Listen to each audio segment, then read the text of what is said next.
সবসময় আমার সাথে এমন করো? আমার পক্ষে আর এখানে থাকা সম্ভব হচ্ছে না।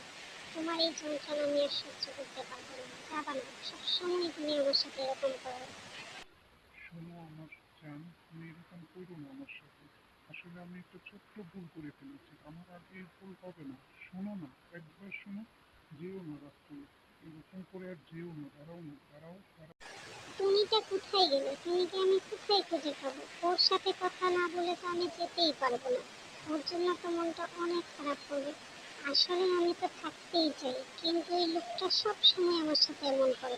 আমি আজকে চলেই যাব, তাহলেই সে বুঝতে পারবে যে আসলে আমি কি জিনিস। তুমি আরেকবার বুঝে দেখো আমার বন্ধু, তুমি এরকম করো না। এরকম করা ভালো না। আসলে তোমরা দুজন দুজনকে ছাড়া কিন্তু থাকতে পারবে না। একবার চিন্তা করে দেখো। মেয়েটা খেচুড়ে গেলাম, কি হয়েছে রে মা তোর? তোকে এমন বিমর্ষ লাগছে কেন? কান্নাই বা করছিস না? এই করে কে কোথায় আছিস? আমার মেয়ের হাত থেকে একটা নেই। বস আমার কাছে বস, দেখি কি হয়েছে বল আমাকে বল।